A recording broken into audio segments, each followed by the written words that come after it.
લોકસભા બેઠકથી જીત્યા બાદ ગેનીબેન ઠાકોર હવે વાવ વિધાનસભા બેઠકથી રાજીનામું આપ્યું છે। ગેનીબેને વિધાનસભા અધ્યક્ષને આ રાજીનામું આપ્યું છે। આ રાજીનામા સાથે જ હવે વાવ બેઠક ખાલી પડી છે, જેને લઈને વાવ બેઠક પર હવે કોંગ્રેસના ઉમેદવાર કોણ તેની અટકળો શરૂ થઈ છે।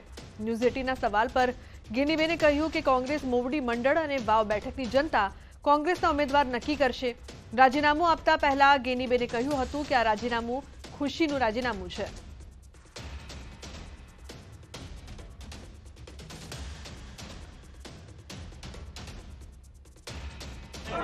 બનાસકાંઠાની જનતાના આશીર્વાદ મળતા બંધારણીય નિયમ પ્રમાણે કોઈ એક પદ ઉપરથી રાજીનામું આપવાનું થાય ત્યારે આજે વાવ વિધાનસભાના ધારાસભ્ય તરીકે ગુજરાત વિધાનસભાના અધ્યક્ષશ્રીને અમારા કોંગ્રેસના સૌ ધારાસભ્યો અને આગેવાનોની સાથે રાજીનામું આપ્યું છે। વાવ વિધાનસભાની જનતાનો આભાર માનું છું, એમને બીજી ટર્મ ધારાસભ્ય તરીકે મત આપીને સેવા કરવાનો મોકો આપ્યો। તો વાવ વિધાનસભા બેઠકથી રાજીનામું પડતા જ ગુજરાત વિધાનસભા ફરી ખંડિત થઈ છે। આ સાથે જ ગુજરાતમાં હાલની સ્થિતિએ 180 સભ્યોનું સંખ્યાબળ થયું છે, જ્યારે ગુજરાતની 2 બેઠકો હાલ ખાલી પડી છે।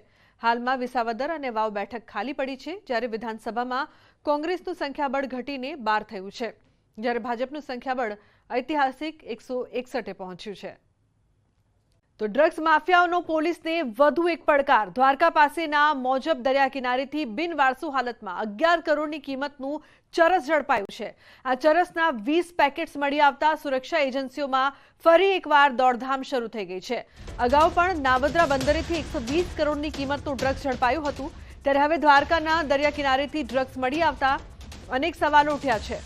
હાલ સમગ્ર મામલે દ્વારકા પોલીસ અને એસઓજી સહિતની ટીમોએ વરવાડા, રૂપેણ બંદર સહિતના વિસ્તારોમાં સર્ચ ઓપરેશન પણ હાથ ધર્યું છે। તો દરિયા કિનારેથી 11 કરોડનું ડ્રગ્સ મળી આવ્યું છે। ચરસનો જથ્થો મળતા પોલીસ તંત્ર દોડતું થયું, તો ફરીથી પકડાયું છે કરોડોનું ડ્રગ્સ।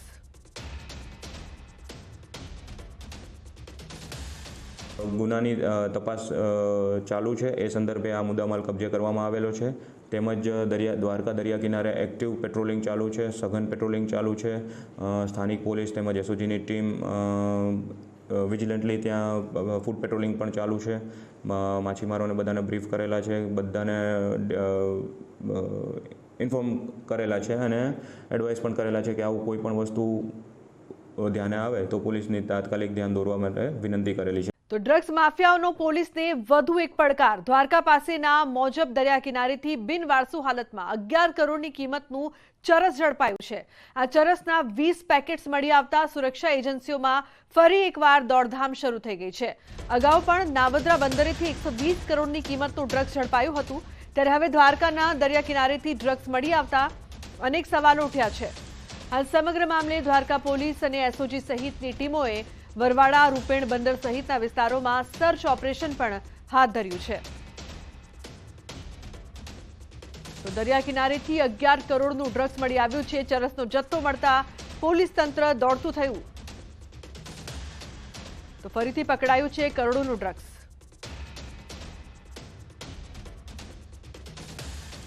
ગુનાની તપાસ ચાલુ છે, એ સંદર્ભે આ મુદ્દામાલ કબજે કરવામાં આવેલો છે।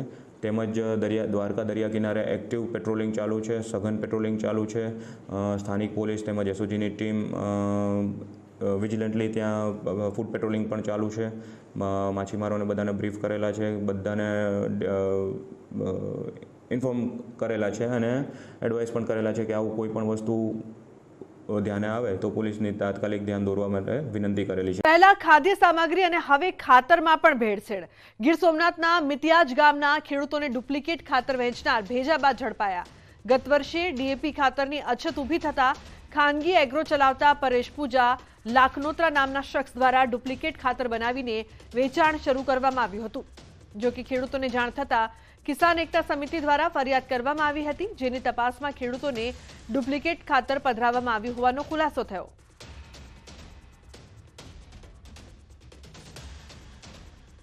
કિસાન સંઘનો પ્રમુખ છું, તો મને કીધું કે ભાઈ અજીતભાઈ આવી રીતે શું છે તો આ તપાસ કરો ને, એટલે અમે એગ્રોમાંથી જઈને એનો નમૂના લેવડાવ્યા અને તપાસ કરી તો સદંતર આવ રેતી અને ચૂના જેવું મિક્સ બધું પકડાયું હતું. એટલે ખેતીવાડી અધિકારીને અમે રજૂઆત કરતા અહીંયા સમગ્ર મામલો આવીને જોયું તો આ ડુપ્લિકેટ છે એવું સ્થળ ઉપરથી જાણવા. તો ડુપ્લિકેટ ખાતર મામલે ફરિયાદ નોંધાતા પોલીસે ઊંડાણપૂર્વક તપાસ હાથ ધરતા સામે આવ્યું કે તળ ગામે એગ્રો ચલાવતા પરેશ લાખનોત્રા અને જૂનાગઢમાં ક્રોપ્સ ફર્ટિલાઇઝર નામની કંપનીના કમિશન એજન્ટ મૂળુ નારણ ચાવડાએ કંપનીમાંથી ડુપ્લિકેટ ખાતર લાવી તેના વેચાણનું કામ કરાતું હતું. પોલીસે તપાસ હાથ ધરતા 4 આરોપીઓના નામ ખુલ્યા હતા. આ સમગ્ર મામલે પોલીસે વધુ કાર્યવાહી હાથ ધરી છે.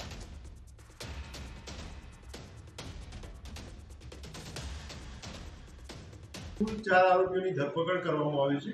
હાલમાં તપાસ ચાલુ છે. આમાં સંડોવાયેલા અન્ય આરોપીઓ અને તપાસ જારી રાખવામાં આવી છે. તો મહત્વનું છે કે ડુપ્લિકેટ ખાતરના વેચાણનો પર્દાફાશ થયો છે અને સાથે જ આરોપીઓની પોલ પણ ખુલી ગઈ છે. ત્યારે હવે આ મામલે વધુ કાર્યવાહી કરવામાં આવી રહી છે. સમાચારમાં આગળ વાત વડોદરાની MGVCLનો મોટો છબરડો સામે આવ્યો છે. એક જ સોસાયટીના અનેક ઘરોમાં હજારોના બિલ ફટકાર્યા. એક ઘરમાં 54,348 તો બીજા ઘરમાં 37,891નું બિલ આવ્યું છે. ત્રીજા ઘરે 26,006 રૂપિયાનું બિલ ફટકારવામાં આવ્યું. એક ગ્રાહકે 5,800નું રિચાર્જ કરાવ્યું તો 54,000 માઇનસ બતાવ્યું. તગડું બિલ આવ્યા બાદ સ્માર્ટ મીટરની એપ પણ ઠપ થઈ ગઈ છે. MGVCLની ભૂલના કારણે અનેક ગ્રાહકો ચિંતામાં મુકાયા છે.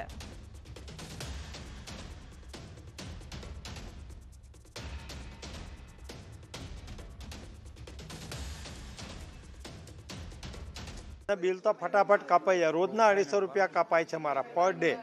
તો શું હું 250 રૂપિયાનું વીજળી વાપરી શકું છું? જો 250 રૂપિયા તો મહિનાનું કેટલું થાય? 2 મહિનાના 14,000 રૂપિયા બિલ તો ખાવાનું શું? વીજળી ખાવાની અમારે કાં તો પછી તાળા મારીને ઘરને બંધ કરીને બહાર જતા રહેવું પડે જંગલમાં. તો વડોદરામાં વધુ બિલ મામલે MGVCLની સ્પષ્ટતા. સ્માર્ટ મીટરના સોફ્ટવેરમાં ક્ષતિ સર્જાઈ છે. સોફ્ટવેરમાં ક્ષતિ સર્જાતા વધારે બિલ આવ્યા છે. ગ્રાહકોને ફિઝિકલ બિલ મુજબની રકમ ભરવા અનુરોધ. તો મહત્વનું છે કે જે પ્રકારથી વધુ બિલ સામે આવી રહ્યા છે, સ્માર્ટ મીટરનો કરંટ જે લોકો માટે પરેશાની બન્યું છે તેને લઈને MGVCLે સ્પષ્ટતા કરી છે. કહ્યું છે કે સોફ્ટવેરમાં ક્ષતિ સર્જાઈ હતી અને તેના કારણે આ પ્રકારનું બિલ આવ્યું છે. સોફ્ટવેરમાં ક્ષતિ સર્જાતા આ બિલ આવ્યું છે તેવી પણ સ્પષ્ટતા કરવામાં આવી છે. સાથે જે ફિઝિકલ બિલ છે તે પ્રમાણે બિલ ભરવાનું પણ કહેવામાં આવ્યું છે.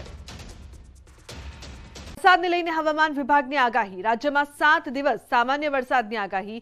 આજે રાજ્યના કેટલાક ભાગોમાં વરસાદની વકી, થંડરસ્ટોર્મ સાથે વરસાદની આગાહી કરવામાં આવી છે. તો અમદાવાદ, દાહોદ, છોટાઉદેપુરમાં આગાહી. સુરત, ડાંગ, નવસારી અને વલસાડ માટે પણ આગાહી કરવામાં આવી છે.